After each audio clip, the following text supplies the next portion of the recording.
Well, here we are again, and it's been an interesting year. I've been dealing with a number of things that have kept me from updating as frequently as I like, as you probably have noticed. But new year, new start. My goal for 2015 is to update a lot more frequently and hopefully bring in a few new things as well. Now, as weird as 2014 has been, it's been a pretty decent year for animation, which is nice considering the less than stellar year we had last year. So, you guys know the drill. I'm counting down my top 3 and bottom 3 best and worst animated films of 2014. And this year we're going to start with our worst, and then go back and forth from there. So, why wait? Let's do it!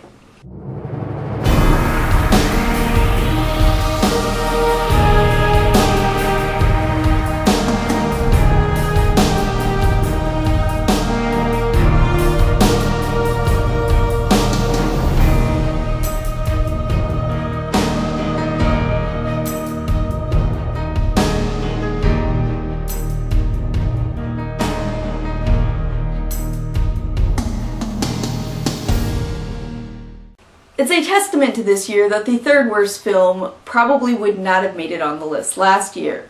2014 had 2 contenders, both sequels, one painfully average despite its weirdly good musical numbers, and the other actually better than the original, but still pretty meh. Now my choice was perhaps not based on which film was necessarily worse, but rather what this particular film represents. See, my decision for the third worst animated film of 2014 is a sequel released 1 year later to a film that was originally supposed to be a straight-to-DVD release, which was in and of itself a spin-off of 2 films that are generally considered to be the studio's worst. Strictly speaking, it isn't a horrible movie. It kind of reminds me a lot of the first Cars. To a fault, really. Like, they didn't even try to make it its own thing. That said, it's frustrating when a company that you know is capable of doing better wastes so much of its time on obvious cash-ins.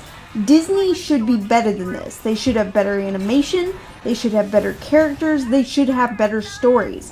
I don't want to get to a point where a major company is releasing straight-to-DVD films in the theater every year. I'm tired of sequels and spin-offs and movies designed to sell toys.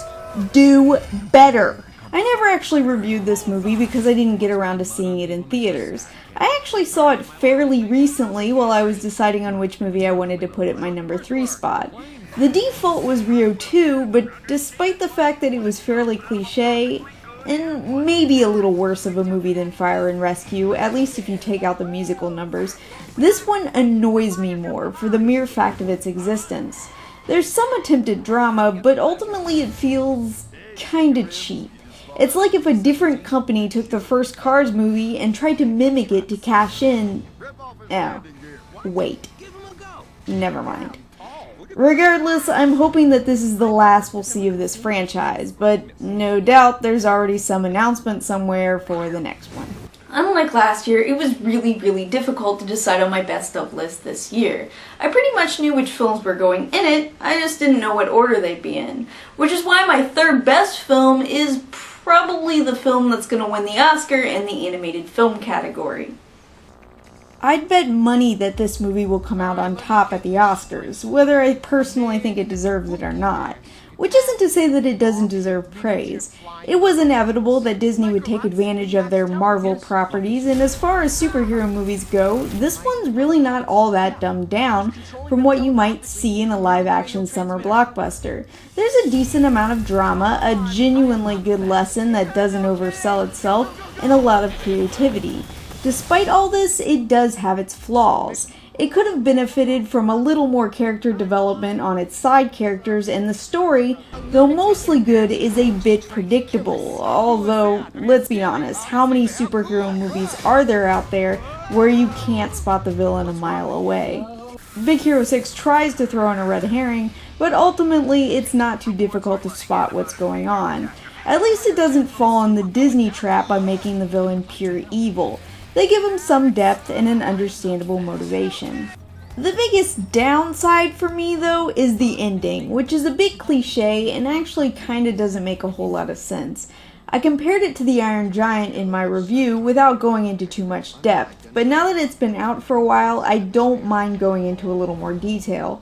The whole thing with Baymax sacrificing himself can be done really well in movies if it's done right. Case in point. But in Big Hero 6, it feels a little bit heavy-handed. And, I mean, come on. No one watching thought he was really gone. And if you did, you didn't have to wait long because they brought him back pretty quickly. What's more, there's kind of a plot hole here, isn't there? Hiro finds Baymax's chip in his closed hand, which means that during this short conversation, Baymax had to take his own chip out before firing his arm? How did he do that? I mean, he has the other chip, but we've already seen that he becomes a complete psycho without the chip Hiro's brother installed.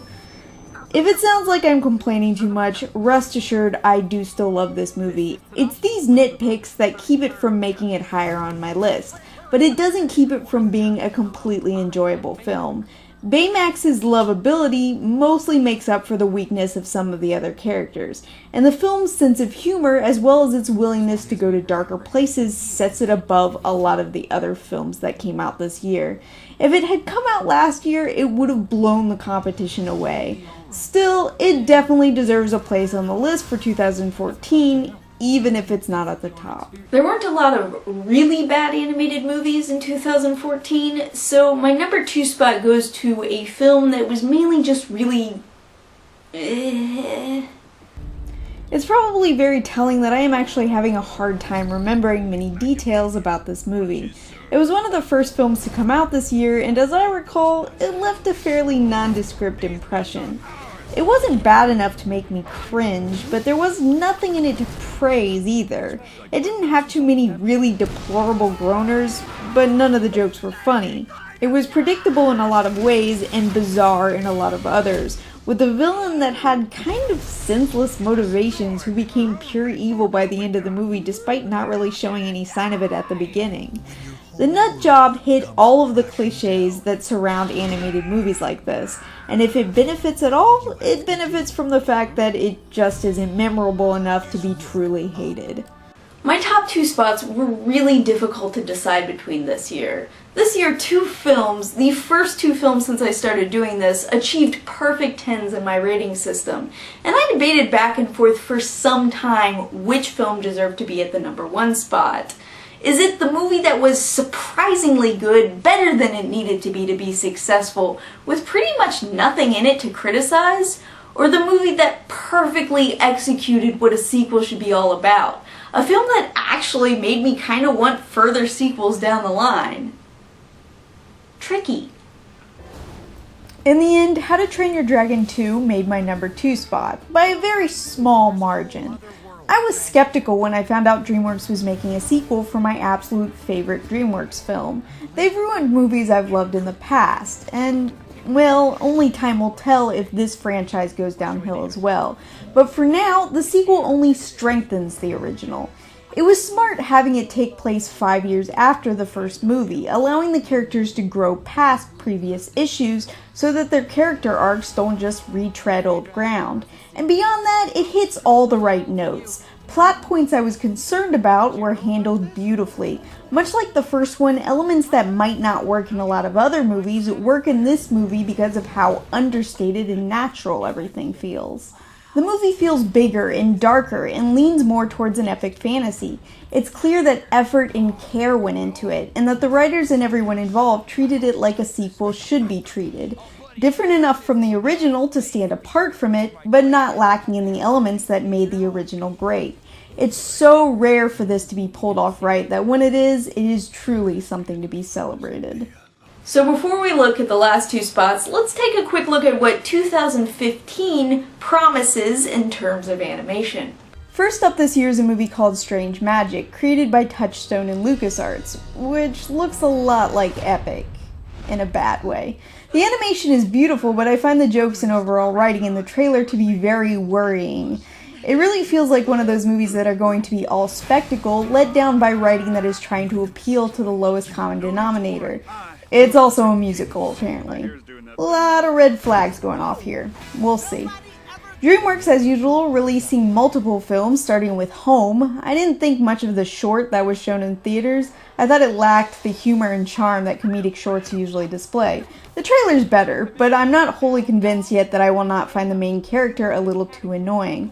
Also listed in their lineup is BOO, Bureau of Otherworldly Operations. Not much on this one yet. Next up is Underdogs from the Weinstein Company. Not going to bother to show the trailer because I don't want to get flagged. But as far as I can tell, it's about foosball players coming to life and helping a kid beat a real soccer player? I don't know. My hopes are not high. Pixar is coming back this year with 2 films after their noticeable lack of presence in 2014, but I'd rather have a good film later than a rushed film now. Inside Out has an interesting concept, and so far the trailer makes it look good. It's funny. I can only hope that it will bring back the charm of previous Pixar films after a few years of some lukewarm releases. Brave was good, but it didn't pack the punch it could have, and it was the best film released by them in the last 4 years now? Jeez. Also, promised this year is The Good Dinosaur. Still not much out on that, which is a little concerning considering its original deadline was last year, but let's hope this means that Pixar is just really trying to get it right and that this doesn't turn into an extended disaster.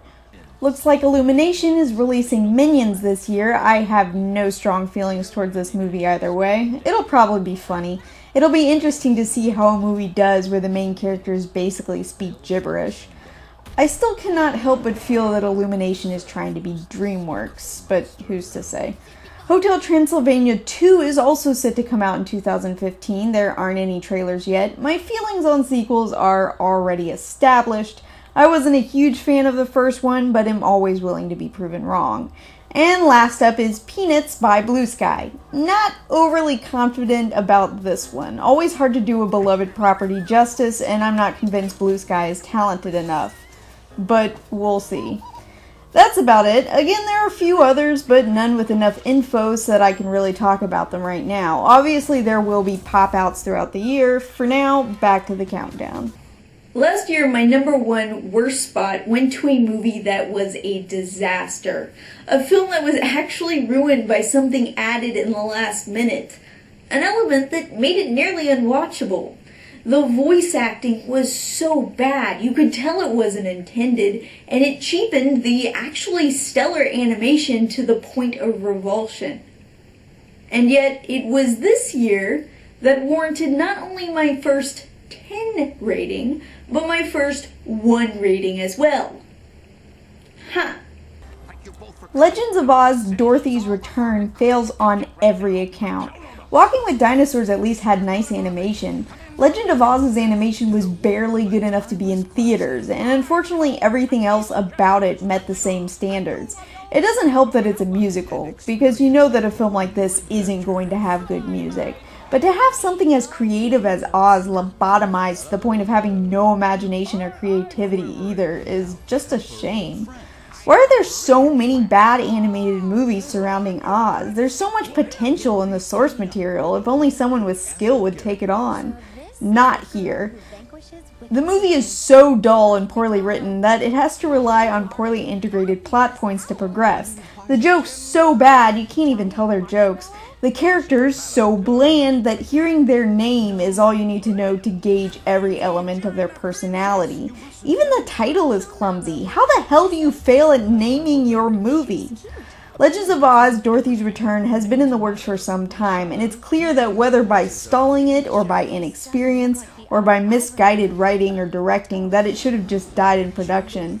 To fail in this day and age in even making the movie look good is rare, but if it doesn't look good, then it should at least have something else going for it. And Legends of Oz has nothing, not one single element that supports its existence, making it very deserving to be the number 1 worst animated film of 2014. In terms of my number 1 best animated film of 2014, I just have one thing to say. Everything is awesome! Everything is cool when you're part of a team. Everything is awesome when you're living our dream. Lego has a fair amount of media surrounding it these days. Countless television movies, video games, books, etc., etc. So a theatrical movie was inevitable. When I saw that it was coming out, I assumed it would at least be funny. Lego stuff usually is. What I didn't expect was the sheer level of effort that went into this film. Not only does it look great, but the writing and directing far exceeded my expectations, creating something that was not only very funny, but really touching as well. The story does what any good comedy should. It turns a joke into something that you care about and are invested in. Beyond that, there's nothing I can actually criticize in this movie. I'm sure some people have mixed feelings about the twist towards the end, but I think it was really well done and managed to get me kind of choked up, to be honest. I haven't always been a huge fan of Will Ferrell, but one of my favorite non-animated films is Stranger Than Fiction, and I think he can both be very funny and quite effective when he's playing the straight man. He often gets typecast as the zany man-child, so people can easily forget that the man can actually act. The characters are also all very likable, and it gets props for having a sense of humor that is right up my alley. The film is just fun and full of energy. You can't help but be in a good mood when you're watching it. It's this film that I think deserves the Oscar this year, and it's this film that I chose for my #1 spot because everything is awesome. And that's it. I'll see you guys for my next video. I'm probably going to release an announcement vlog later this week to talk about that and a few other things. Until then, I look forward to what 2015 has to offer.